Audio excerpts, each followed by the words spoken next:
नमस्कार विद्यार्थी मित्रांनो, कसे आहात सगळे? मी आकाश कवडे स्वागत करतो तुमच्या सर्वांचं माझ्या यूट्यूब चॅनलमध्ये, ज्याचं नाव आहे गुरुराज कॉमर्स. गुरुराज कॉमर्स एक पाऊल मराठी विद्यार्थ्यांकडे. मित्रांनो, तुम्ही जर चॅनलसाठी नवीन असाल, कृपया चॅनलला सबस्क्राईब करा, व्हिडिओ आवडल्यास लाईक करा, तुमच्या मित्रमैत्रिणींसोबत शेअर सुद्धा करा. तर आजचा व्हिडिओ हा क्लास 12th कॉमर्स या विद्यार्थ्यांसाठी आहे आणि यामध्ये सब्जेक्ट आहेत बुक कीपिंग अँड अकाउंटन्सी. आणि या व्हिडिओमध्ये आज आपण बघणार आहोत चॅप्टर क्रमांक 1, chapter number 1, introduction of partnership firm. तर मित्रांनो, हा माझा प्रथमच व्हिडिओ आहे या इंग्लिश मीडियमच्या विद्यार्थ्यांसाठी. आतापर्यंत आम्ही गेल्या पूर्ण कोरोनाच्या कालावधीमध्ये पूर्ण मराठी मीडियमच्या विद्यार्थ्यांसाठी आम्ही व्हिडिओ पोहोचत होतो, पण आजपासून आपल्या चॅनलवर एक नवीन प्लेलिस्ट तयार होत आहेत आणि त्या प्लेलिस्टचं नाव राहणार आहे 12th commerce book keeping and accountancy आणि इंग्लिश मीडियम. तर तुम्ही या प्लेलिस्टला सर्वांनी व्यवस्थित अशा पद्धतीनं बघून घ्यायचं आहेत आणि या प्लेलिस्टमध्ये नवनवीन व्हिडिओ मिळवण्यासाठी तुम्ही चॅनलला सबस्क्राईब करून घ्या आणि जे काही तुम्हाला बेल आयकॉन दिसत असेल त्याला सुद्धा क्लिक करून घ्या. ज्या पद्धतीने आम्ही मराठी मीडियमच्या विद्यार्थ्यांना अगदी सोप्या पद्धतीने शिकवण्याचा प्रयत्न केला, अगदी त्याच पद्धतीनं तुम्हाला सुद्धा शिकवण्यात येईल मित्रांनो.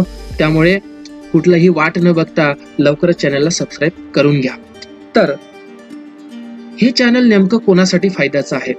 तर हे चॅनल इंग्लिश मीडियम असणाऱ्या विद्यार्थ्यांसाठी आहे, पण त्यांचं मीडियम तर इंग्लिश आहे, पण मात्र त्यांची शिकण्याची जे काही भाषा आहेत, समजून घेण्याची जे काही भाषा आहेत ते मराठी भाषा आहे. आणि मीडियम जरी का तुमचं इंग्रजी असलं तरी मराठी भाषा ही तुम्हाला ते इंग्रजी मीडियम असणाऱ्या सर्व गोष्टी सोपं करून देणार आहेत. त्यामुळे आपल्याला या चॅनलला बिलकुल सबस्क्राईब करून घ्यायचं आहे. चला तर मग सुरू करू आपल्या या आजच्या व्हिडिओला. मित्रांनो, सर्वात पहिल्यांदा पार्टनरशिपचं इंट्रोडक्शन शिकत असताना पहिला प्रश्न आपल्या मनामध्ये यायला पाहिजेत, तो म्हणजे what is partnership firm. What is partnership firm हा प्रश्न आपल्या डोक्यामध्ये येणं बिलकुल स्वाभाविक आहे. कारण आपण जेव्हा पार्टनरशिप म्हणतो, पण नेमकं त्याचा आपल्याला अर्थच माहिती नसेल तर काही फायदा नाही मित्रांनो. त्यामुळे मी अगदी प्रथम तुमचा हा डाऊट क्लिअर करणार आहे. तर बघूया, एक इमेज तुमच्या समोर येणार आहे. आपल्यासमोर एक इमेज येत आहे आणि त्यामध्ये तुम्हाला बघा काय दिसत आहे.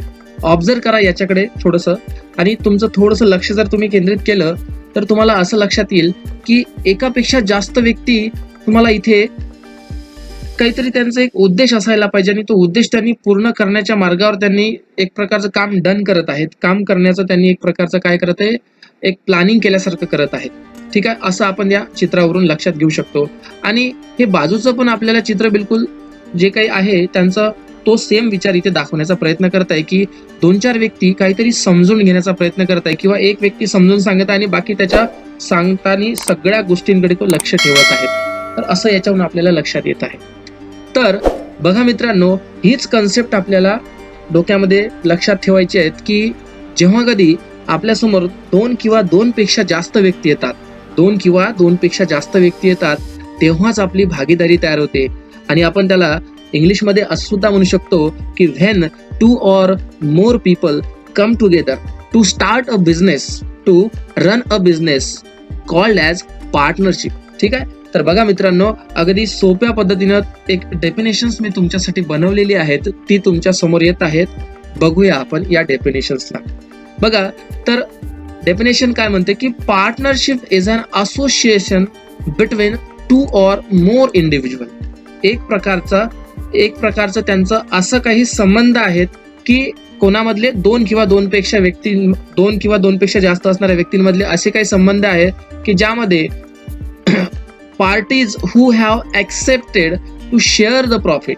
आणि त्यांनी काय लक्षात घेत आहेत की त्यांनी असं लक्षात घेत आहे की त्यांनी जो काही प्रॉफिट आहे तो शेअर करणार आहेत, वाटून घेणार आहेत. जनरेटेड फ्रॉम बिझनेस, त्यांच्या व्यवसायामधून जो काही प्रॉफिट तयार होईल तो त्यांनी शेअर करणार आहेत. ठीक आहे. आणि यामध्ये तुम्हाला लक्षात काय घ्यायचं आहे की पार्टनरशिप म्हणजेच काय की when there are 2 or more individual, when there are 2 or more person किंवा पार्टीज. ठीक आहे, आपण असं लक्षात घेऊ शकतो. कशासाठी येतात हे? स्टार्ट अ बिझनेस आणि दुसरं काम टू शेअर अ प्रॉफिट. प्रॉफिटही म्हणा किंवा लॉस म्हणा, कारण जरुरी नाही प्रत्येक सुरू केलेल्या व्यवसायामध्ये प्रॉफिटच होणार, तिथे लॉस पण होऊ शकतो. ठीक आहे. आय होप डेफिनेशन तुमच्या क्लिअर झाली असेल.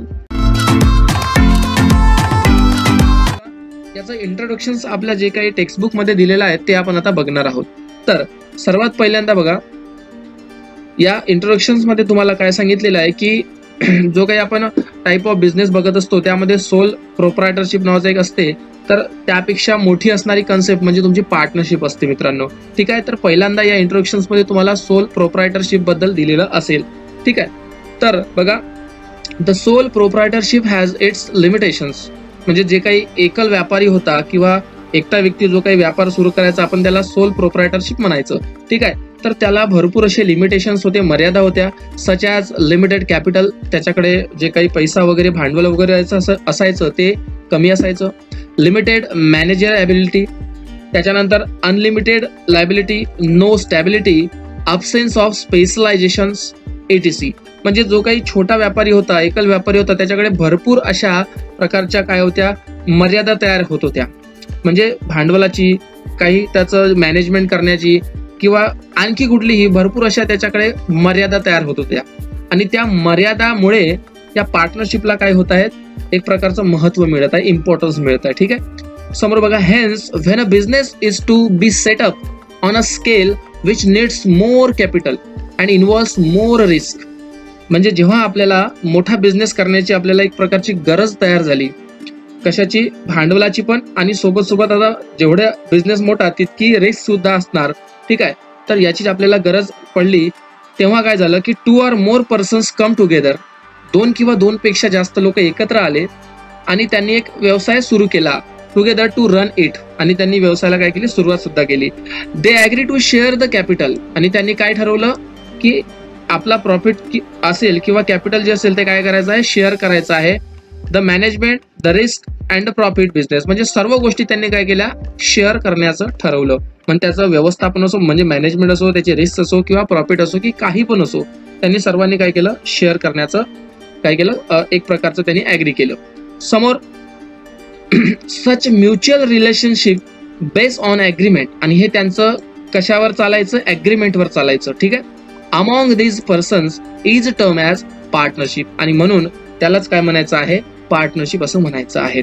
ओके, नेक्स्ट बघा, the person who have entered in to partnership are individually known as partner. म्हणजे जे काही व्यक्ती त्याला सुरू करतात, म्हणजे त्या पार्टनरशिपला सुरू करतात, त्यांना आपण पार्टनर्स असं म्हणत असतो, right. And collectively as a firm, आणि त्यांनी मिळून जे काही तयार करतात त्याला आपण फर्म म्हणतो, आणि म्हणूनच आपण एकंदरीत त्याला पार्टनरशिप फर्म असं म्हणतो, राईट. आय होप तुम्हाला इंट्रोडक्शन पूर्ण क्लिअर झालं असेल. यामधून तुम्हाला काय लक्षात घ्यायचं आहे की सर, जिथे 2 किंवा 2 पेक्षा जास्त लोक एकत्र येत आहे आणि नफा किंवा तोटा किंवा भांडवलाची सर्व रिस्क, भांडवल आणण्यापासून तर जे काही रिस्क, ह्या सर्व गोष्टी शेअर करताय, त्यालाच तर पार्टनरशिप म्हणायचं आहे. ठीक आहे, ओके. नेक्स्ट पॉईंट बघा, आपल्याला इंट्रोडक्शन क्लिअर झाल्याच्या नंतर आपल्या टेक्स्टबुक मध्ये आपल्याला मिनिंग दिलेलं आहे आणि काही डेफिनेशन सुद्धा दिलेले आहेत, ते सुद्धा आपण थोडंसं ओव्हरव्ह्यू त्याच्यावर करणार आहोत. बघा, partnership is an organisation where there is an association of 2 or more person. म्हणजे पार्टनरशिप एक अशी संस्था आहे की ज्याच्यामध्ये 2 किंवा 2 पेक्षा जास्त लोकांचा काय होतं, एक प्रकारचा संबंध येत आहेत. ठीक आहे, to carry on a business with a view to share profit or losses of a firm. आणि हा बिझनेस किंवा हा व्यवसाय कशासाठी चालू करताय की एक प्रकारचा तो प्रॉफिट वाटून घ्यायचा, प्रॉफिट झाला तर, किंवा लॉस वाटून घ्यायचा, लॉस झाला तर, राईट. नेक्स्ट बघा, याची डेफिनेशन दिलेली आहेत.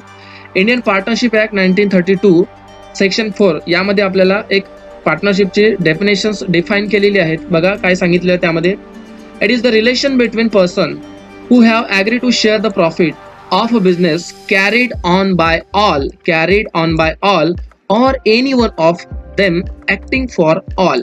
म्हणजे यामध्ये आपल्याला असं लक्षात घ्यायचं आहे की पहिली गोष्ट, पार्टनरशिप म्हणजे काय, तर 2 किंवा 2 पेक्षा जास्त लोकांनी सुरू केलेला व्यवसाय, ज्यामध्ये त्यांनी त्यांचा प्रॉफिट किंवा लॉस हा शेअर करण्याचं ॲग्री केलेला आहे. आणि महत्वाची गोष्ट, त्या बिझनेसला सर्वांनी मिळून चालवत आहे किंवा सर्वांतर्फे कोणीतरी एखादी चालवत आहे, हे यामध्ये तुम्हाला क्लिअर केलेलं आहे. ओके मित्रांनो, तुम्हाला जर सर्व काही समजत असेल, शिकवलेलं जर लक्षात येत असेल, तर नक्की तुम्ही चॅनलला सबस्क्राईब करून घ्या आणि हा व्हिडिओ तुमच्या मित्रांपर्यंत, मैत्रिणींपर्यंत शेअर सुद्धा करा.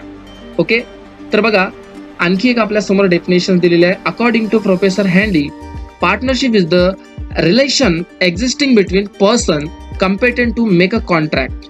म्हणजे पार्टनरशिप म्हणजे एक प्रकारचा असा संबंध आहे, पर्सन मधला, व्यक्तीमधला असा एक संबंध आहे की जे कम्पेटेटिव्ह कॉन्ट्रॅक्ट म्हणजे जे कॉन्ट्रॅक्ट करण्यासाठी म्हणजे ॲबल आहेत, right, who agree to carry on a lawful business, आणि त्यांनी व्यवसाय कोणता चालवणार आहेत, कायदेशीर व्यवसाय चालवणार आहेत, त्यांचा व्यवसाय इल्लिगल नसावा, in a common with a view to earn private gain, म्हणजे सरळ शब्दात कशासाठी व्यवसायाला सुरुवात करणार आहे ते लोक, एक प्रकारचा फायदा मिळवण्यासाठी, नफा मिळवण्यासाठी. तर मित्रांनो, हे होतं मिनिंग आणि डेफिनेशन या पार्टनरशिपची. तर तुम्हाला यामधलं ही डेफिनेशन दोन्ही कळले असेल, तुम्हाला हा जो काही ऍक्ट आहे 1932 हा तुम्हाला व्यवस्थित लक्षात घ्यायचा आहे. फिल इन द ब्लँक साठी तुम्हाला हा ऍक्ट येऊ शकतो. आता आपल्याला पार्टनरशिपचे फीचर्स बघायचे आहेत, ठीक आहे. तर आपल्या स्क्रीनवर येत आहे फीचर्स ऑफ पार्टनरशिप. बघा, त्यामधलं एक एक आपण फीचर्स व्यवस्थित बघणार आहोत. पहिला आहे ॲग्रीमेंट, त्याच्यानंतर प्रिन्सिपल अँड एजंट, त्याच्यानंतर आहे लॉफुल बिझनेस, त्याच्यानंतर आहे sharing of profit and loss, त्यानंतर आहेत अनलिमिटेड लायबिलिटीज, त्याच्यानंतर आहे रजिस्ट्रेशन, नेक्स्ट आहे जॉईंट ओनरशिप अँड मॅनेजमेंट, त्याच्यानंतर आहेत प्रिन्सिपल अँड एजंट, आणि लास्ट आहे डिझॉल्युशन्स, ठीक आहे.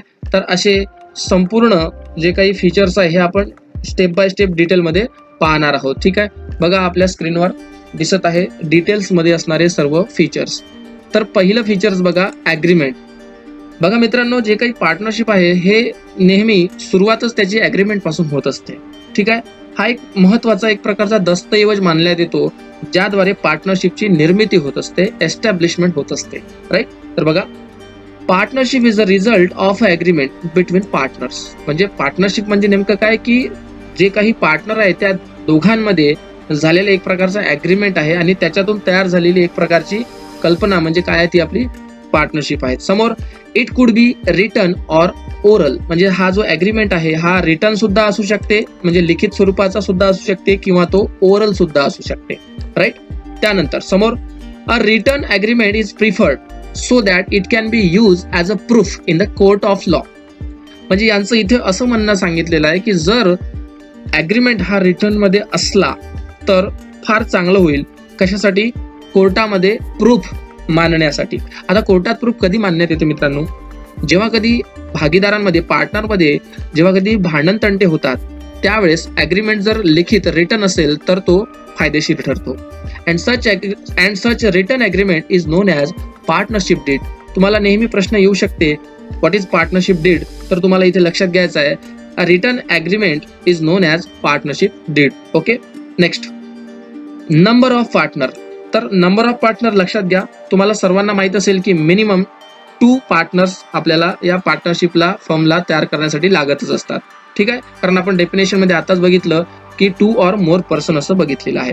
तर मिनिमम 2 आणि मॅक्झिमम 50.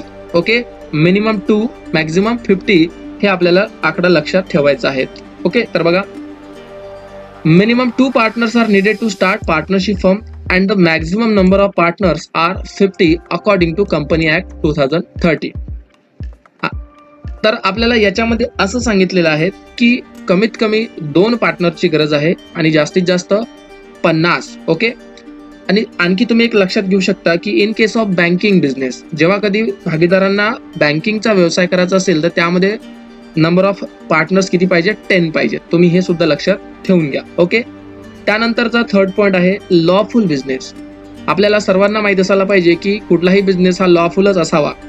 जर तो लॉफुल बिझनेस नसेल, कायदेशीर व्यवसाय नसेल, तर त्याला बेकायदेशीर मानण्यात येईल आणि त्याला तुरंत बंद करावं लागते, तो कुठलाही असो, ठीक आहे. म्हणून आपल्याला इथे काय लक्षात घ्यायचं बघा, business undertaken by partnership should be lawful. It cannot undertake business which is not allow by state. म्हणजे एखाद्या राज्याच्या नियमाने म्हणा, राज्याच्या म्हणा, देशाच्या म्हणा, कुठल्याही यानं जर आपल्याला तो व्यवसाय करण्यासाठी बंदी घातली असेल तर तो व्यवसाय आपल्याला करता येणार नाही, असं यामध्ये सांगितलेलं आहे. The definition of partnership also does not permit any illegal business. आणि आपल्याला जे काही पार्टनरशिपची व्याख्या सांगितलेली आहे, डेफिनेशन सांगितलेली आहे, त्यामध्ये क्लिअर सांगितलेलं आहे की कुठल्याही पद्धतीचा इलिगल बिझनेस त्यांचा नसावा. ओके. तर अगदी सोपा पॉईंट आहे लॉफुल बिझनेसचा. त्यानंतरचं नेक्स्ट फीचर्स आहे sharing of profit and loss. तर आपल्याला माहित आहे की ॲग्रीमेंटनुसार पार्टनर्स काय करतात की त्यांनी आपला जो काही झालेला प्रॉफिट आहे किंवा जो काही लॉस आहे तो एकमेकांमध्ये शेअर करतात, ठीक आहे. बघा, the purpose of partnership is to earn maximum of profit. म्हणजे पहिली गोष्ट तर या पार्टनर्स लोकांचा काय उद्देश असते, काय मोठं असते की आपल्याला प्रॉफिट मिळायला पाहिजे. ओके, समोर partners have to share profit and losses according to the ratio given in agreement. त्यांनी त्या ॲग्रीमेंटमध्ये जो काही रेशो ठरवला असेल तर त्या ठरवलेल्या रेशोच्या प्रमाणात काय होईल, त्या झालेल्या प्रॉफिटचं किंवा लॉसचं विभाजन होईल, वाटणी करण्यात येईल. ओके, समोर बघा, if the agreement is silent about the ratio then profit and loss sharing will be equal. जर त्या भागीदारांनी त्या ॲग्रीमेंटमध्ये काहीही मेन्शन केलेलं नसेल की बा जर समजा प्रॉफिट झाला किंवा लॉस झाला त्याच्याबद्दल त्यांनी काहीही रेशो मेन्शन केलेला नसेल, अशा वेळेस त्यांची जे काही वाटणी होणार ते सेम होणार, सारखी होणार. ठीक आहे, इक्वल होणार. ओके, हा सुद्धा पॉईंट तुम्हाला लक्षात ठेवायचा आहे. त्यानंतर नेक्स्ट फीचर्स आहे अनलिमिटेड लायबिलिटी. अनलिमिटेड लायबिलिटीचा अर्थ असा होते की जे काही पार्टनर्स आहे त्यांनी जे काही आपली फर्म स्थापन केली, एस्टॅब्लिश केली, तर जेव्हा कधी एखादी बाहेरील कर्ज होते आणि ते कर्ज जास्त प्रमाणात झालं तर पर्सनल प्रॉपर्टीमधून सुद्धा काय होते की त्या कर्जाची परतफेड करायची असते, त्या लायबिलिटीला काय करायची असते, पे करायची असते. त्याला आपण अनलिमिटेड लायबिलिटी असं म्हणत असतो. तर बघा, the liability of partner is unlimited, joint and several. म्हणजे सर्वांची कशी आहेत, अनलिमिटेड आहेत. That is partners are liable till the last rupee in the pocket. म्हणजे त्यांच्याकडे असणाऱ्या शेवटच्या रुपयापर्यंत त्यांची लायबिलिटी आहे असं म्हणायचं आहे. If assets of business is not sufficient to pay liabilities then personal property of a partners can be use. हा पॉईंट्स यामध्ये महत्वाचा आहे की अनलिमिटेड लायबिलिटीचा अर्थ हाच होते की पर्सनल प्रॉपर्टीमधून आपल्याला जे काही पेमेंट करायचं आहे, जे काही लायबिलिटीचं पेमेंट आहे ते करायचं असेल कुठून, पर्सनल प्रॉपर्टीमधून, तर त्याला आपण अनलिमिटेड लायबिलिटी म्हणायचं आहे. If any one of the partners is declare insolvent then his liability will be borne by the solvent partner. जर एखादी भागीदार नादार झाला, काय झाला, इन्सॉल्वंट झाला, नादार झाला, तर अशा वेळेस जे काही सॉल्वंट पार्टनर्स आहेत, जे मनाचे नादार झालेले नाहीत, तर त्यांच्याकडून काय केलं जाते, वसुली केलं जाते. असा हा आपल्याला 5वं फीचर सांगत आहे. आय होप तुम्हाला हे 5 फीचर्स लक्षात आले असेल. व्हिडिओ जर कळत असेल, समजत असेल, कृपया चॅनल सबस्क्राईब करा, लाईक सुद्धा करा. त्यानंतर बघा नेक्स्ट रजिस्ट्रेशन्स. बघा, रजिस्ट्रेशन्स पार्टनरशिपचं आपल्याला काय काय सांगते. तर बघा, महाराष्ट्रामध्ये पार्टनरशिपचं रजिस्ट्रेशन करणं हे कंपल्सरी आहे, परंतु बाहेरील राज्यामध्ये त्याचं रजिस्ट्रेशन करणं हे काही कंपल्सरी नाही आहे. तुम्हाला एवढा पॉईंट लक्षात ठेवायचा आहे. बघा, registration of a partnership firm is compulsory only in the state of Maharashtra. आणि हे कधीपासून झालं, विथ इफेक्ट फ्रॉम 1 एप्रिल 2005. हे तारीख तुम्हाला लक्षात ठेवायची आहे. अगोदर महाराष्ट्रामध्ये सुद्धा रजिस्ट्रेशन करणं कंपल्सरी नव्हतं, पण 1 एप्रिल 2005 याच्या नंतर मात्र हे कंपल्सरी करण्यात आलं. समोर बघा, according to Indian partnership act 1932 registration of a partnership firm is optional. It means a firm may or may not be registered. May or may not be रजिस्टरचा अर्थ असा होते की त्या पार्टनरशिपच्या मनानुसार त्यांनी रजिस्टर करू शकते किंवा नाही पण करू शकत. पण महाराष्ट्रासाठी आता तुम्हाला लक्षात घ्यायचं आहे की तिथे कंपल्सरी आहे. समोर, registration of a firm merely certifies its existence and it is a process of entering the name of partnership firm in the register of registrar. या लाईन मध्ये असं म्हणायचं आहे की रजिस्ट्रेशन करणे म्हणजे असं काही नवीन काही नाही करणे, फक्त काय करणे, एक प्रकारचं सर्टिफिकेट जसं आपण मिळवतो ना व्यवसायाला सुरुवात करत आहोत, बस त्या पद्धतीचं हे काम आहे. ठीक आहे, आणि हे याची नोंदणी करायची आहे कुठे, त्या नोंदणी अधिकाऱ्याकडे. ठीक आहे, बस एवढंच काम म्हणजे ते काय आहे, रजिस्ट्रेशन करणे आहे. ओके, तर या पॉईंट मध्ये तुम्हाला लक्षात घ्यायचं आहे की बाकी स्टेटसाठी ऑप्शनल आहे, पण मात्र महाराष्ट्रासाठी कंपल्सरी आहे रजिस्ट्रेशन करणं. आय होप हा पॉईंट लक्षात आला असेल. नेक्स्ट पॉईंट बघा, जॉईंट ओनरशिप अँड मॅनेजमेंट. म्हणजे याचा अर्थ असा होते की जे काही पार्टनर्स आहेत ते पार्टनर्स सर्वांतर्फे त्याचं मालकी मिळवतात आणि सर्वांतर्फे त्याचं व्यवस्थापन म्हणजे मॅनेजमेंट सुद्धा पाहत असतात. बस एवढं लक्षात घ्यायचं आहे. बघा, each partners is a joint owner of the property of firm. म्हणजे जे काही संस्थेची प्रॉपर्टी आहे त्या प्रॉपर्टीसाठी सर्वजण मालक आहेत. ठीक आहे, so no partner can use property for personal use. आणि म्हणून सर्व मालक असल्यामुळे कोणीही त्या फर्मच्या प्रॉपर्टीवर पर्सनल अधिकार दाखवू शकत नाही. All partners have equal right. प्रत्येकांचे जे काही अधिकार आहेत ते कसे आहे, सारखे आहे. इन मॅनेजिंग द फर्म कशासाठी? संस्थेचं मॅनेजमेंट बघण्यासाठी. So all partners are jointly responsible for the management of firm, आणि म्हणून सर्वच्या सर्व पार्टनर्स त्या मॅनेजमेंटसाठी, व्यवस्थापनासाठी जबाबदार मानले जाईल. ओके, नेक्स्ट आहे प्रिन्सिपल अँड एजंट. तर बघा, each partner work in twofold capacity, म्हणजे दोन प्रकारच्या, त्यांना एक प्रकारचं दोन असं असणारं काय त्याचं काम आहे. कसं? एक म्हणजे प्रिन्सिपलचं आणि दुसरं म्हणजे एजंटचं. म्हणजे एकानं काम करायचं तर दुसऱ्यानं त्याच्या हाताखाली काम करायचं, अशा पद्धतीचं. ठीक आहे, म्हणजे एक सांगणार, दुसरा ऐकणार, पुन्हा दुसरा सांगणार, तिसरा ऐकणार, या पद्धतीचं. Okay, a partner act as a principal of a firm which outsider and with other partners he act as a agent. म्हणजे सरळ शब्दात यामध्ये ते एकमेकांचं काम एकमेकांद्वारे करण्यात येईल. कारण पार्टनरशिपचं तेच काम आहेत की आपल्याला दोन किंवा दोनपेक्षा व्यक्ती एकत्र यायचे आहे आणि आपल्याला काम करायचं आहे. कशासाठी? मॅक्झिमम प्रॉफिट मिळवण्यासाठी. ओके, तर या पॉईंट्समध्ये प्रिन्सिपल एजंट हा पॉईंट काय सांगते की त्यांच्यामधलं जे काही रिलेशनशिप आहे कशी आहे? प्रिन्सिपल आणि एजंट सारखी आहे. नेक्स्ट, डिझॉल्युशन्स. ही एक शेवटची प्रक्रिया आहे, म्हणजे जेव्हा कधी आपल्याला पार्टनरशिप बंद करायची असते त्यावेळेची प्रक्रिया आहे. तर बघा, यामध्ये अ partnership firm can be dissolve through agreement between the partners. आपण भागीदारीला बंद करू शकतो. कसं? जर आपण ॲग्रीमेंटमध्ये मेन्शन केलं असेल की इतक्या कालावधीनंतर आपण काय करायचं? बंद करायचं. तर असं जर आपण मेन्शन केलं असेल आणि तो कालावधी वगैरे जर संपला असेल तर आपल्याला बंद करता येते. समोर, if a partner want to close the firm he can dissolve the firm by giving 14 days notice. म्हणजे त्यांनी एकमेकांना 14 दिवसाची काय नोटीस देऊन काय करू शकतात? डिझॉल्युशन करू शकतात. The firm can also be dissolve if a partner dies or retires become insolvent or insane. आता बघा, या वाक्यात, शेवटल्या वाक्यात काय म्हणायचं आहे? भागीदारीला बंद करण्याचे काही आणखी कारण सांगितले. जर कोणाचा मृत्यू झाला, कोणी निवृत्त झालं किंवा कोणी नादार झालं. ठीक आहे, कोणी नादार झालं, दिवाळखोर घोषित करण्यात आलं, या सर्व कारणामुळे भागीदारीला बंद करू शकतो आपण. डिझॉल्युशन त्याचं करता येते. तर हे होते 9 फीचर्स. हे 9च्या 9 फीचर्स तुम्हाला लक्षात आले असेल मित्रांनो.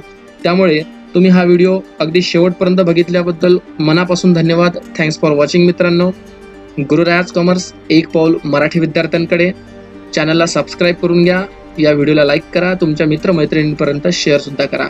असेच नवनवीन व्हिडिओ बघण्यासाठी बाजूला असणारा बेल आयकॉन आहे, त्याला सुद्धा क्लिक करा. लवकरच भेटूया एका पुढल्या व्हिडिओ सोबत. तोपर्यंत टाटा आणि बाय बाय.